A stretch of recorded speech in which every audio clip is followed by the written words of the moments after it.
President, we meet as the scope and scale of attacks in Iran and Israel continue to widen, with grave consequences for civilians in both countries. In Iran, Israel claims to have targeted over 100 military sites and nuclear facilities, including the Kermanshah missile base, the Natanz and Isfahan nuclear facilities, and the Kondab, former Iraq, heavy water reactor. At the same time, government buildings, homes, and residential neighborhoods, factories, hospitals, airports, and refineries have been stuck in and around Tehran, Isfahan, Tabriz, Avaz, and among many other cities. The bombing on 17 June of Iran's state-run television channel during a live broadcast marked a chilling moment.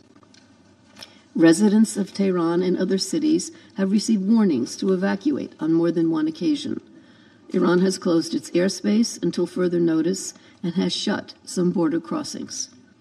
In Israel, residential neighborhoods and essential infrastructure have been hit throughout the country, notably in Tel Aviv, Haifa, Bat Yam, Dimona, Petah Tikva, and Eilat.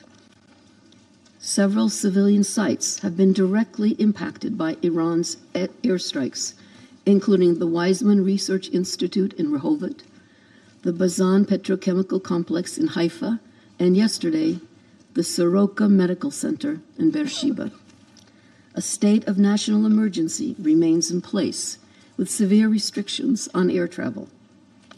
Several areas in the occupied West Bank have also been impacted, and checkpoints and road closures are impacting movement, especially for Palestinians. Throughout the region, airspace remains severely constrained by these exchanges, not only within Iran and Israel, but also throughout Syria, Jordan, Lebanon, Iraq, and beyond. The intensifying cycle of attacks and counterattacks has resulted in hundreds of civilian casualties, including fatalities in both Iran and Israel. According to Iran's Ministry of Health, as of 19 June, 224 people had been killed and more than 2,500 others injured in Israeli strikes across Iran. The Health Ministry added that 90% of the victims were civilians. Other estimates, based on local non-governmental organizations and human rights groups, suggest the death toll is at least double the official figure.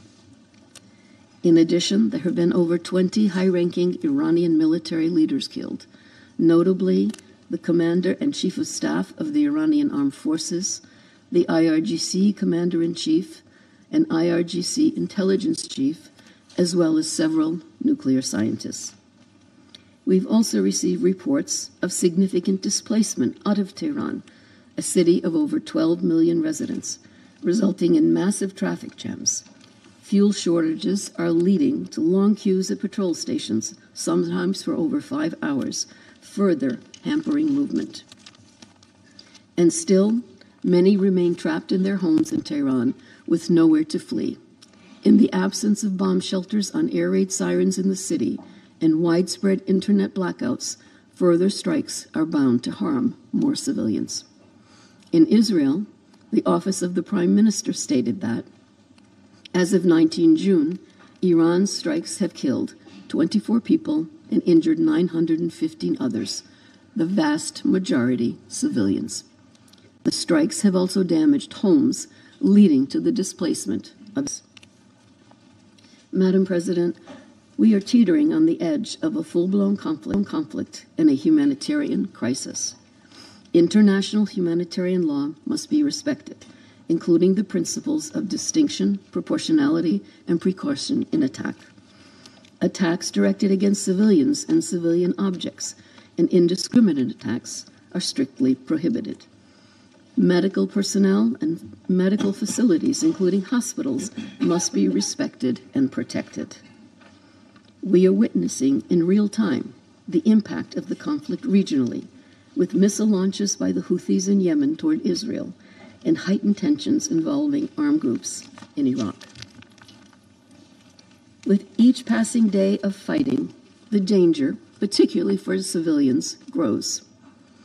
Interceptions and explosives falling short have been reported over Lebanon, Jordan, Iraq, and Syria, sending debris into populated areas, sowing fear and uncertainty.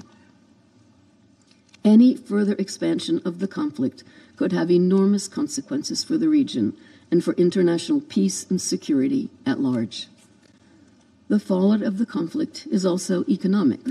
We cannot discount the global impact of a potential disruption of trade through the Strait of Hormuz, described by the World Bank as the world's most critical oil passageway. Trade through this vital route has already fallen by 15% amid heightened tensions starting in late 2023.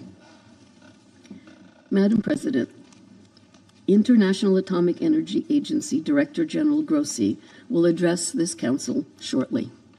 Allow me at this juncture to express our appreciation to the IAEA and its staff still on the ground in Iran. We also convey our deepest gratitude to our colleagues who have continued to stay and deliver. At the center of the ongoing conflict are concerns about Iran's nuclear program. As the Secretary General has stated, the best way to address these concerns is through dialogue leading to a negotiated solution. But the window to prevent a catastrophic escalation and achieve a peaceful resolution has not yet closed, as demonstrated by positive recent openings for diplomacy. We welcome in this regard the talks between the foreign ministers of France, Germany, the United Kingdom, and Iran in Geneva today. We strongly encourage such efforts. We must pursue every possible opportunity to de-escalate, to cease the hostilities, to settle disputes by peaceful means. The charter that binds all of us mandates it. The imperative for diplomacy has seldom been greater. Thank you, Madam President.